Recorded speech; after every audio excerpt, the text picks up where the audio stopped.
Tayo ngayon muli nagkatipon sa ngalan ng Ama, ng Anak, at ng Espiritu Santo. Amen. Ang pagpapala ng ating Panginoon Kristo, pag-ibig ng Diyos Ama, at ang pakiisa ng Espiritu Santo naway sumainyong lahat. At sumainyo rin. Mga kapatid, muli tayo nagkatipon sa pagpapasalamat sa Diyos sa lahat ng biyaya ang ating natanggap, lalong-lalo na ang biyaya na buhay. Ipanalangin natin at ialay ang ating mga personal na kahilingan sa Diyos. At kasama sa ating mga panalangin, ang ating panalangin para sa ating mga kapatid na humingi ng tulong ng dasal, lalong-lalo na ang mga may sakit at mga nag-aalaga ng mga sakit. Ipanalangin rin natin ang ating mga kapatid na magbibiyahe sa mga araw na ito at sa susunod pa mga araw para sa kanilang safe travel. And we pray also sa mga nag-celebrate ng kanilang birthday and anniversaries this month. Mga kapatid, aminin natin ang ating mga kasalanan upang tayo maging marapat gumanap sa banal na pagdiriwang.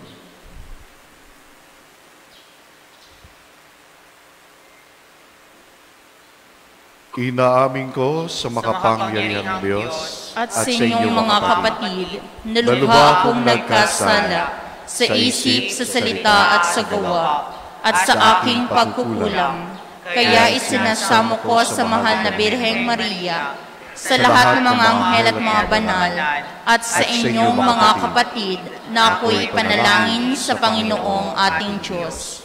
Kaawaan tayo ng mga pangyarihang Diyos, patawarin tayo sa ating mga kasalanan, at patnubayan tayo sa buhay na walang hanggan. Amen.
Papuri sa Diyos sa kahaitasan,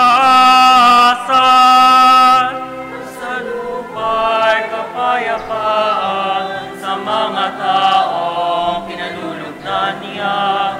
Pinupuri ka namin, dinarangal ka namin, sinasamba ka namin, pinagbubunyi ka namin, pinasasalamatan ka namin, dahil sa dakila mo ang iyong kapurihan, Panginoong Diyos sa rilang langit, Diyos amang makapangyarihan sa lahat, Panginoong Jesucristo, buktong na anak, Panginoong Diyos, Kordero ng Diyos, anak ng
sapagkat ikaw lamang ang banal, ikaw lamang ang Panginoon, ikaw lamang, O Jesucristo, ang kataas-taasan, kasama ng Espiritu Santo sa kadakilaan ng Diyos Ama.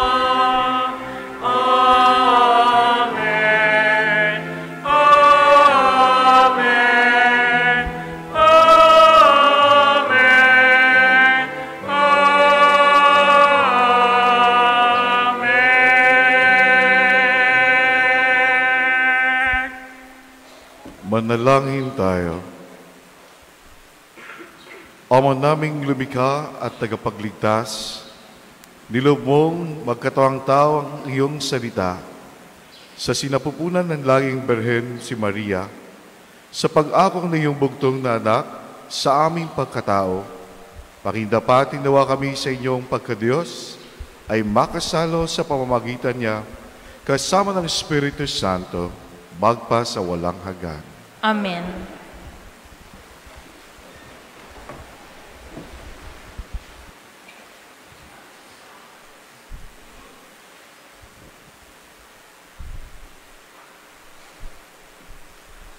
Pagbasa mula sa aklat ng Henesis. Noong mga araw na iyon, tinawag ni Jacob ang mga anak niya at kanyang sinabi, "Kayong mga anak, magsilapit sa akin. Ako ang inyong ama ay sumandaling dinggin. Ikaw, Huda, ay papurihan, niyong mga anak ng ina mong mahal. Hawak mo sa leeg ang iyong kaaway, lahat mong kapatid sa iyo'y gagalang. Mabangis na riyon ang iyong larawan, muling nagkukubli matapos pumatay. Ang tulad ni Huday, liyong nahimlay, walang mangangahas, lumapit sinuman. Hawak niya ay senturong tuon sa paanan, sa gisag ng lakas at kapangyarihan. Ito'y tataglayin hanggat tumatal ang tunay na haring, dito'y magtatangan." Ang salita ng Diyos. Salamat sa Diyos.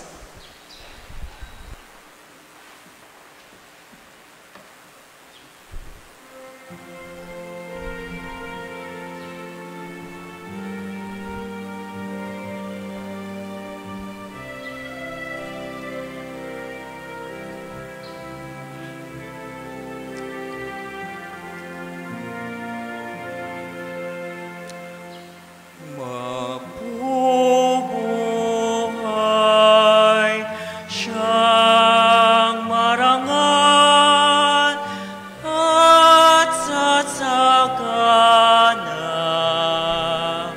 kailanman.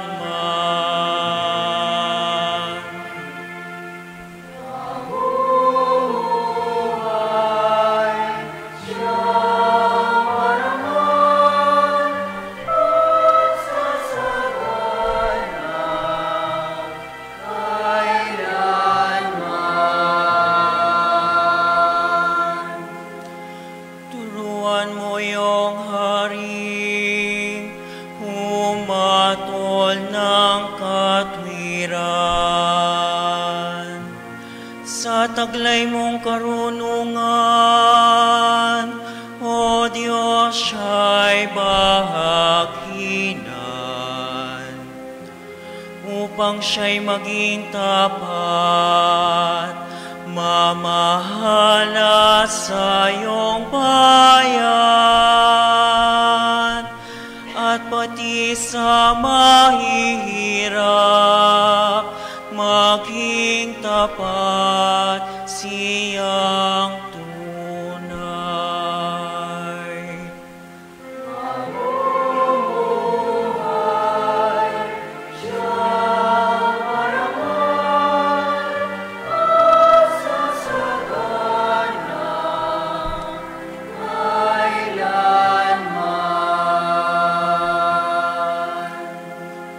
lupain nawa niya'y umunlad at managana. Maghari ang katarungan sa lupain itong bansa. Maging tapat itong hari sa paghatol sa mahirap, at ang mga taong walay pag-ukulan ng paglinga. Mabuhay siyang marangal at sasagana kailanman. Yaong buhay na matuwid sa kanyang kapanahunan. Madama ng bansa niya at umunlad habang buhay. Yaong kanyang kaharian ay palawak ng palawak. Mula sa ilog Euphrates sa daigdig ay kakalat. Mabuhay siyang marangal at sasagana kailanman. Nawa yung kanyang ngalan ay huwag nang malimutan. Manatiling laging bantog na katulad nitong araw. Nawa siya ay purihin ng lahat ng mga bansa. At sa Diyos silang lahat dumalanging hari nawa. Pagpalain kaming lahat tulad niyang pinagpala.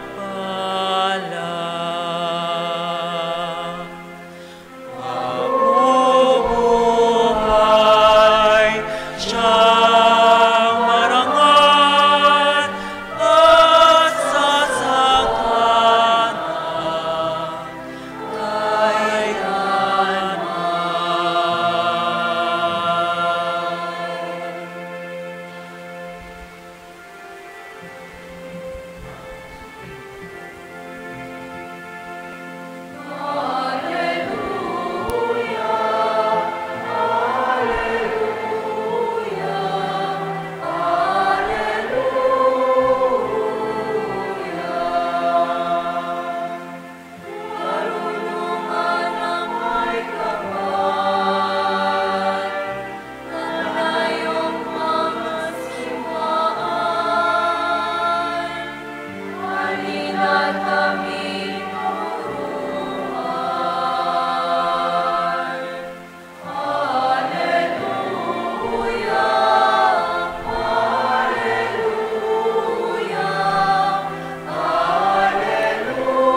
Sumainyo ang Panginoon. At sumainyo rin. Ang simula ng mabuting balita ng Panginoon ayon kay San Mateo. Papuri sa iyo, Panginoon. Ito ang lahi ni Jesucristo na mula sa angkan ni David, na mula naman sa lahi ni Abraham. Si Abraham ang ama ni Isaac. Si Isaac ang ama ni Jacob, na ama ni Judah at ang kanyang mga kapatid. Naging anak naman ni Juda kay Tamar si Fares at Zara. Si Fares ang ama ni Esrom, at si Esrom ang ama ni Aram. Si Aram ang ama ni Aminadab. Si Aminadab ang ama ni Naason, na ama naman ni Salmon. Naging anak ni Salmon kay Rahab si Boaz, at naging anak naman ni Boaz kay Ruth si Obed. Si Obed ang ama ni Jesse, na ama ni Haring David. Naging anak ni David si Solomon sa dating asawa ni Urias. Si Solomon naman ang ama ni Roboam. Si Roboam ang ama ni Abias. At si Abias ang ama ni Asa. Si Asa ang ama ni Josaphat. At si Josaphat ang ama ni Joram, na siya namang ama ni Uzias. Itong si Uzias ay ama ni Jotam, na ama ni Akas. At si Akas ang ama ni Ezekias. Si Ezekias ang ama ni Manases, at si Manases ang ama ni Amos, na ama naman ni Josias. Si Josias ang ama ni Jeconias at ang kanyang kapatid, panahon noon ng pagtatapos ng mga Israelita at Babylonia. Matapos ang pagkakatapon sa Babylonia, naging anak ni Jeconias si Salatiel, na ama ni Zorobabel. Si Zorobabel ang ama ni Abiud, na ama ni Eliakim. At si Eliakim ang ama ni Azor. Si Azor ang ama ni Sadok, na ama ni Akim. Ito si Akim ang ama ni Eliud. Si Eliud ang ama ni Eleazar. Si Eleazar ang ama ni Matam, na ama ni Jacob. At si Jacob ang ama ni Jose, na asawa ni Maria. Si Maria naman ang ina ni Jesus, na tinawag na Kristo.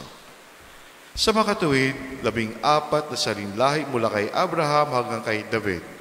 14 mula kay David hanggang sa pagkatapon ng mga Israelita sa Babylonia. At 14 din mula sa pagkatapon sa Babylonia hanggang kay Kristo. Mga kapatid, ang mabuting balita ng Panginoon. Pinupuri ka namin, Panginoong Hesukristo. Magandang umaga po sa inyong lahat. An advance Merry Christmas. Pagkatapos ko basahin ang Ebanghelyo, sabi ko po, ang mabuting balita ng Panginoon. Anong kinabuti ng balita ng puro pangalan? And I'm sure, napakinggan nyo na ito, nabasa nyo na itong gospel na ito, na puro pangalan. At muli na naman natin napakinggan ang Ebanghelyong ito. Anong ikinaganda ng balita nito na habang binabasa na puro names? Maaaring iba sa inyo ay na-bored or naantok habang binabasa. Ano nga ba ang good news of these names?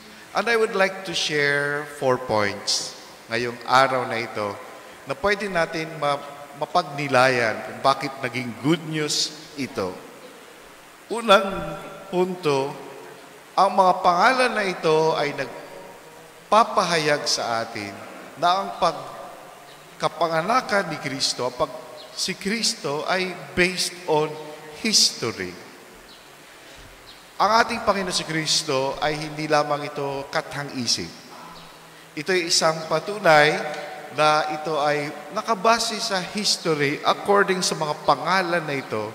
Dahil marami sa mga pangalan na ito, o lahat ng mga pangalan na ito ay nag-exist. So meaning to say, ang ating Panginoon si Kristo ay nakipamuhay sa atin dito sa mundo. Isinilang sa mundo, ipinanganak ng isang Birhen Maria na tao rin na tulad natin.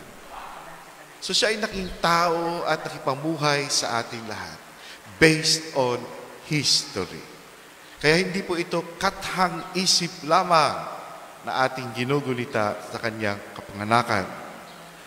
Pangalawa, ito yung punto ko. Pangalawa, ang Biblia ay hindi natatakot to expose what kind of people or family ang kinabibilangan ni Kristo. Hindi ikinatatakot, ikinahihiya ng Biblia kung ano klase ng pamilya ang kinabibilangan ni Kristo. Kung ating babalikan sa mga pangalan na ito, meron mga good guys. Meron rin namang bad guys. merong sikat, merong hindi sikat, merong lalaki, merong babae. This is very significant. Bakit po? Na mayroong nabanggit dito na ilang mga babae. Sa panahon noon, it's very patriarchal. Hindi nabibilang, hindi kasamang babae nga sa pagbibilang ng tao.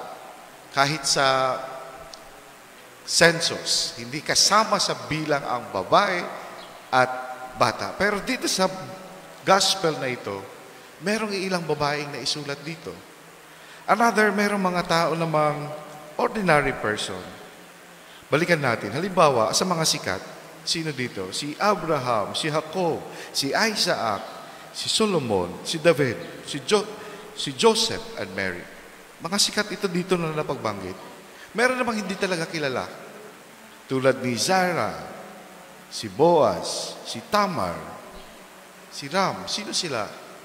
Ngayon lang natin, dito lang natin sila nababasa. But we don't have any data na makikita. Kung makita man, hindi gaanong naisulat ang kanilang buhay o detalye sa kanila.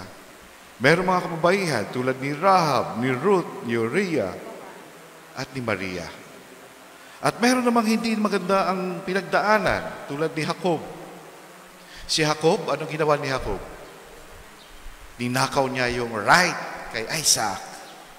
Si Judah at ang kanyang mga kapatid, benenta nila ang sarili nilang kapatid ni si Joseph.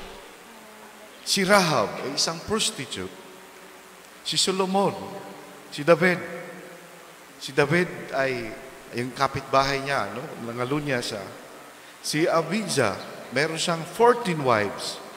Si Ahaz ay kilalang masamang hari.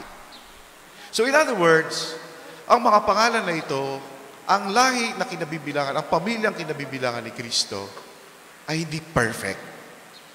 Hindi siya perfect. Pero bakit si Kristo ay napabilang sa pamilyang ito? Dahil hindi tinitingnan ni Kristo ang mga nakaraan, ang pagkakasala ng mga tao. Kundi tinitingnan ng Panginoon ang kanyang base sa kanyang pagmamahal. In other words, ang pagmamahal ng Diyos ay para sa tanan, para sa lahat. Hindi tinitingnan kung anong background. So the standard ng Panginoon ay standard of love. Kakaiba ito sa standard natin dito sa mundo. Kakaiba ang standard natin dito sa mundo. Kung hindi ka maganda, kung hindi ka paputi, kung hindi ka gwapo, malamang ay less privilege. Sa totoo lang. No? Pagdating sa pagpili ng asawa, marami nang sasabi, yan ang mapapangasawa mo? Di ba lahian ng mga chismosa? Di ba lahian ng mga kung ano-anong mga binabanggit na kahinaan o kung ano-ano pa mga pinipintas sa pangasawa. Sa pagpili pala ng pangasawa. Another standard natin pagdating sa trabaho. Di ba? Mas nauuna nakakatrabaho yung mga may itsura, with pleasing personality. But actually, personality is attitude. It's inner. Pero ibang interpretation ng ibang tao. Pag sinabing pleasing personality, dapat matangkad, mistisa, maputi, at kung ano-ano pang physical appearance, at binibigyan ka agad ng privilege. Pero pag hindi ka gandahan, hindi gwapo, wala pang krimen na nagaganap, suspect ka na. Ikaw nang pinaghihinalaan. Kahit sa mall, no? Pag magandang itsura mo, pagpasok mo pa lang, good morning ma'am, good morning sir. Pero pag hindi nagaano ang itsura natin, hindi maganda, kaagad na iraradyo niya. Bantayan niyo yan ha, baka yan, shoplifter yan. So susundan ka kung saan ka pupunta, susundan ka ng sales lady. Because hindi ka appealing. So yun ang ating standard dito sa mundo. But the standard ng Diyos ay standard ng kanyang pagmamahal. The unconditional love of God. Napabilang si Kristo sa imperfect family. Hindi tinignan kung anong background. Hindi tiningnan kung anong mga nakaraan ng mga taong ito. Pero tiningnan na ang Diyos ay tumingin base sa kanyang pagmamahal sa tao. The third point that I would like to share is, in our imperfection, God can still use us, maging kabahagi sa pagliligtas. Lahat tayo ay may imperfections, pero pwede tayo maging parte, pwede tayong tawagin at gamitin ng Diyos sa kanyang pagpaparamdam ng pagmamahal at pagliligtas sa tao. Kung ang iba ay rejected tayo, but God will accept us who we are. Kung ang ibang tao ay hindi tayo katanggap-tanggap, kung ang ibang tao ay hindi tayo tanggap dahil sa ating pagkakamali and imperfections, but God will accept us. God will accept you kahit ano pang nakaraan mo, maging sino ka man, maging mahirap ka man, maging mayaman ka man, kahit di ka kagandahan, kahit di ka kagwapuhan, God will accept you and embrace you at pwede ka maging instrumento sa pagpaparamdam ng kanyang pagmamahal sa kapwa. Over and over, maraming mga pinanganak na hindi naging maganda ang kanilang buhay. Marami rin mga families na hindi naging maganda ang kanilang, maraming pinasinilang na hindi rin maganda ang naging parents, buhay naging parents nila. But along the way, nababago nila yan. No? Meron tayong kasabihan na kung anong puno, yun ang bunga. Pero hindi yan applicable pagdating sa mga tao. Pagdating sa tao. Hindi ibig sabihin kung masama ang mga magulang mo, magiging masama ka na rin. Hindi ibig sabihin na kung mabuti ang magulang mo, magiging mabuti ko na rin. Pero ganun pa man sa ating imperfections, God will always love us and accept us. Tingnan natin uli ang mga pangalan na ito. They have imperfections, but God chose them to be part of salvation history. And the third, last point na gusto kong i-share, God used anybody to accomplish His will. Kahit sino sa atin ay pwedeng matawag. Lahat tayo tinawag. Kahit anuman ang pinagdaanan natin, kahit anuman ang ating pagkakamali, tatawagin pa rin tayo ng Diyos. Dahil sa kanyang pagmamahal, ang mabigat at malalim na pagmamahal, the unconditional love of God for all of us. Maging iba man ang standard ng mundo sa pagpili ng tao, lagi nating alalahanin, ang standard ng Diyos ay laging nakatingin base sa kanyang pagmamahal sa ating lahat. Kaya ganoon rin tayo, mahalin rin natin ang Diyos unconditionally at mahalin rin natin ang bawat isa unconditionally.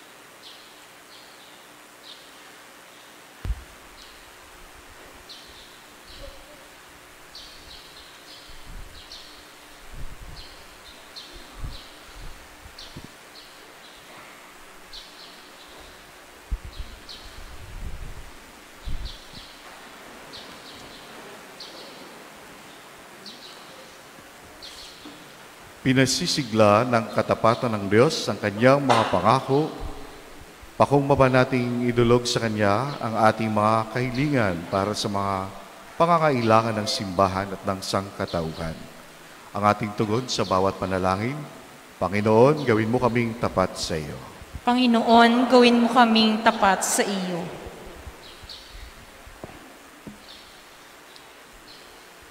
Para sa simbahang Katolika at lahat ng Kristiyano, nawa sa bisa ng Ebanghelyo, magkalapit-lapit ang lahat ng mananampalataya kay Kristo. Manalangin tayo. Panginoon, gawin mo kaming tapat sa iyo. para sa mga inaalipin ng demonyo sa kanilang buhay na makasalanan. Nawa, patnubayan sila ng Diyos upang magsimulang mamuhay ng tapat sa Ebanghelyo. Manalangin tayo. Panginoon, gawin mo kaming tapat sa iyo.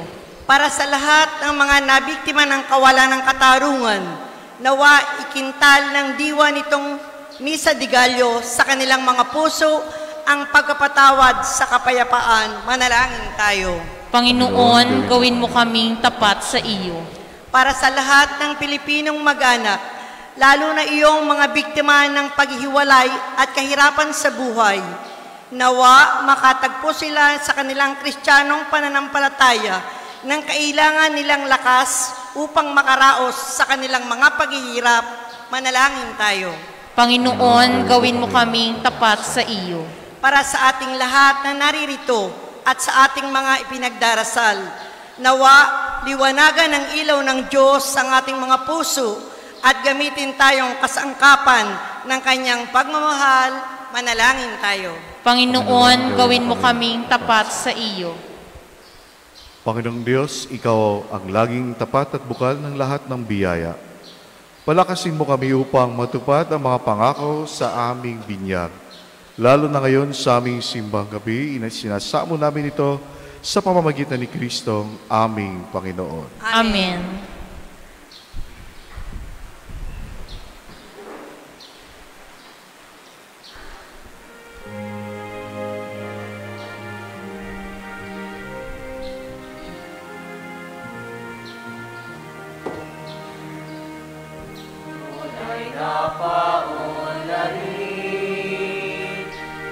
At buhay, tunay na paunlarin ng poon ng buhay natin, ang halamang nakatanim sa bukid natin, lupain ay magbubunga at aanihin. Panginoon, parito ka, sa amin ay padama, kapayapaan mo't sigla, upang kami makasamba ng wagas at maligaya. Tunay na paunlarin ng poon ng buhay natin, ang halamang nakatanim sa bukid natin, lupain ay magbubunga at aanihin.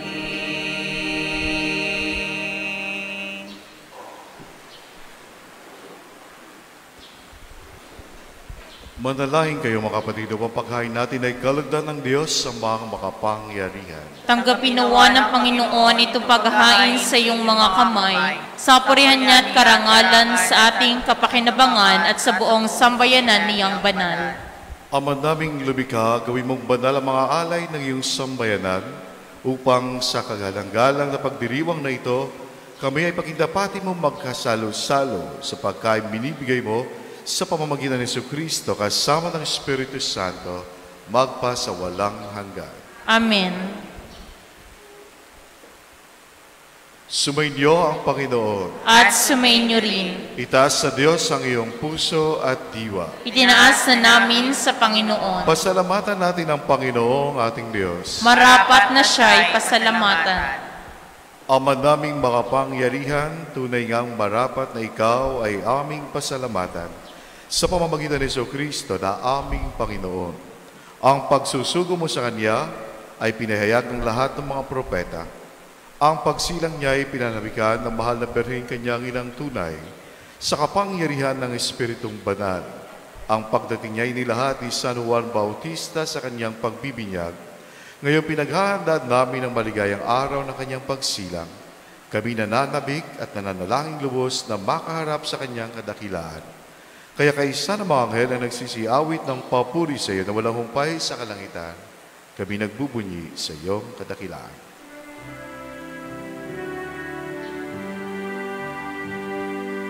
Sa Santo, Santo, Santo, ang Panginoong Diyos na makapangyarihan, ang Diyos ng mga hukbo. Lupa at langit ay napupuno ng kadakilaan mo. Hosana, Hosana, sa kaitaasan. Pinagpala ang naparirito sa ngalan ng Panginoon. Hosana, Hosana, sa kaitaasan.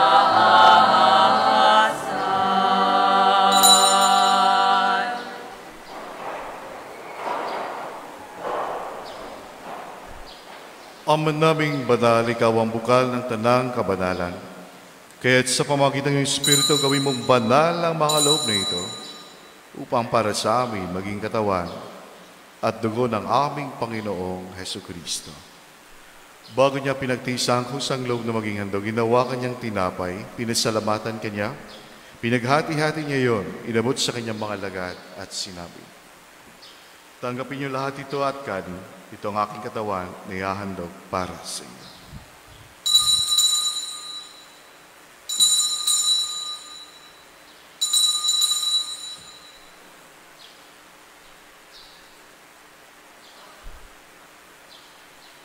Gayon din naman matapos ang hapunan, hinawakan niya ang kalis, muli kanyang pinasalamatan. Inabot niya ang kalis sa kanyang mga lagat at sinabi, "Tanggapin niyo lahat ito at inumin, ito ang kalis ng aking dugo, ng bago at walang hanggang tipang. Ang aking dugo ay bubuhos para sa inyo at para sa lahat. Sa ikapagpapatawad ng mga kasalanan, gawin ninyo ito sa pag-alala sa akin."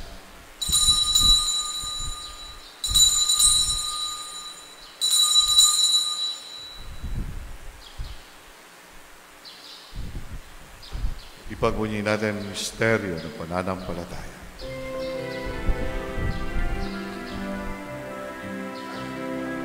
Aming ipinahayag na namatay ang iyong anak, nabuhay bilang Mesiyas, nabuhay bilang Mesiyas, magbabalik sa wakas, at magbabalik sa wakas, upang siya ay mahayag sa lahat.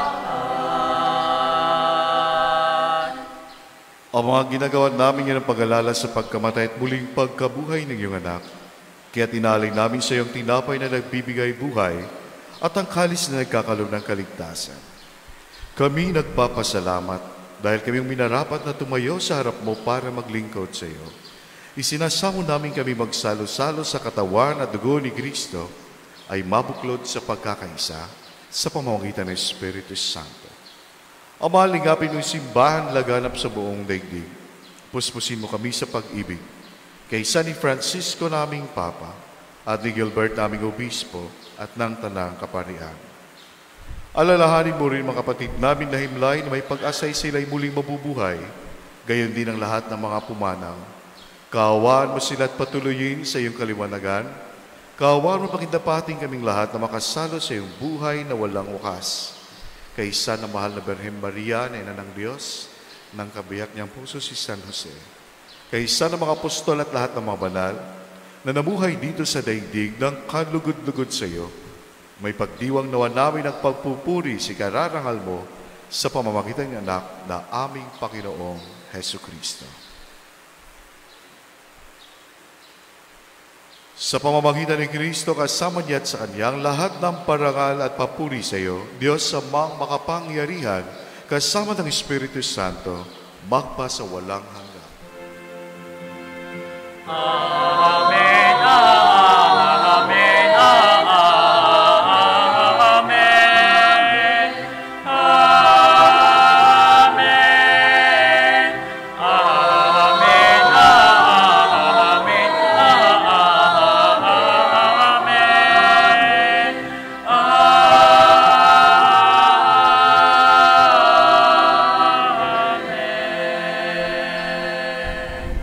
Sa tagubili na kagagaling na utos sa turo ni Jesus na Panginoon natin at Diyos, ipahayag natin ng lakas loob.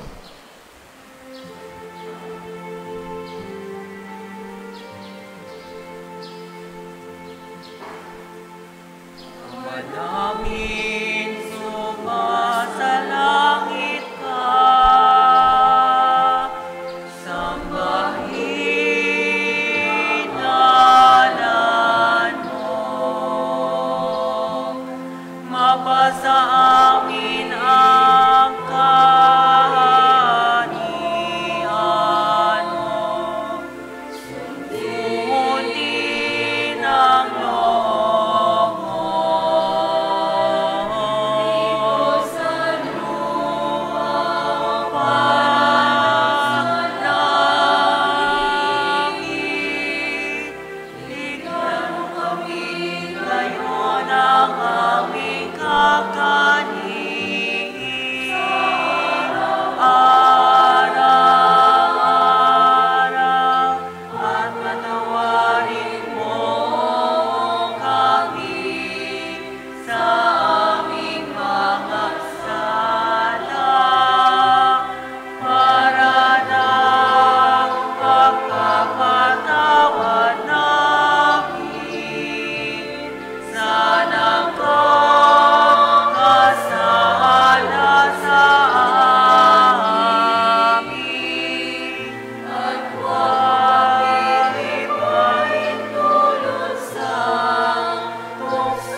Hinihiling namin kami adya sa lahat ng masama, pagkalaban ng kapayapaan araw-araw.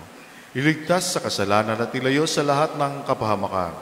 Samantalang aming pinananabikan ng dakilang araw ng pagpapahayag ng tagapagligtas namin sa Hesu Kristo. Sapagkat iyo ang kaharian at ang kapangyarihan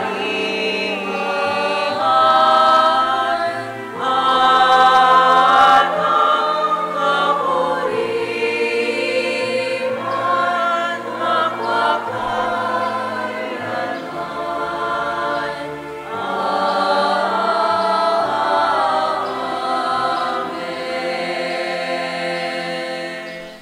Panginoong Jesucristo, sinabi mo sa iyong mga apostol, kapayapaan ang iniiwan ko sa inyo, ang aking kapayapaan ang binibigay ko sa inyo. Tunghayan mo ang aming pananampalataya at huwag ang aming mga pagkakasala. Pagkalooban mo kami ng kapayapaan at pagkakaisa ayon sa iyong kalooban, kasama ng Espiritu Santo, magpa sa walang hanggan. Amen. Ang kapayapaan ng Panginoon ay laging sumainyo. At sumainyo rin. Magbigayan kayo ng kapayapaan sa isa't isa.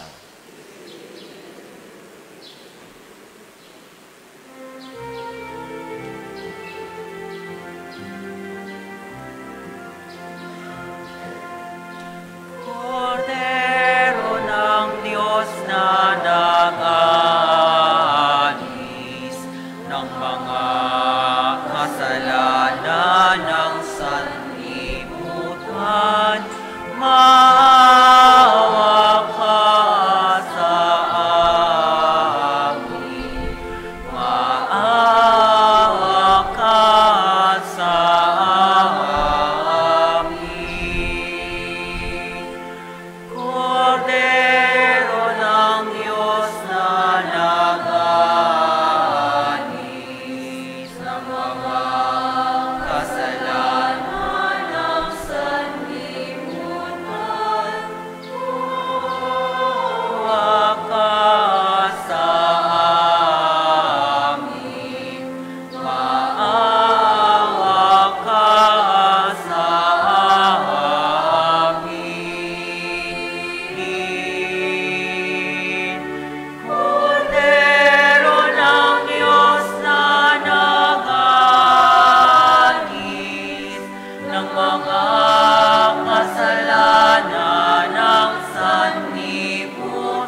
kapatid, itong kordero ng Diyos, ito nag-aalis ng mga kasalanan ng sanlibutan, mapalad ang minayahan sa kaniyang piging. Panginoon, hindi ako karapat-dapat na magpatuloy sa iyo, ngunit sa isang salita mo lamang ay gagaling na ako.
Dalangin tayo.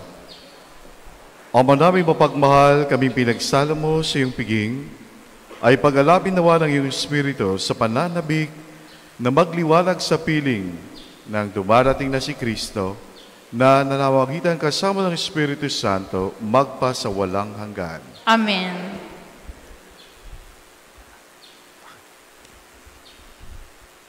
Muli po maraming salamat po sa pakikiisa sa pagdiriwang ngayon at muli po akong nakabalik sa inyong parokya. Sumainyo ang Panginoon. At sumainyo rin. Pagpalain kayo ng makapangyarihang Diyos, Ama, at Anak, at Espiritu Santo. Amen. Tapos ng ating pagdiriwang, humayo kayo taglayin ng kapayapaan ni Kristo. Salamat sa Diyos.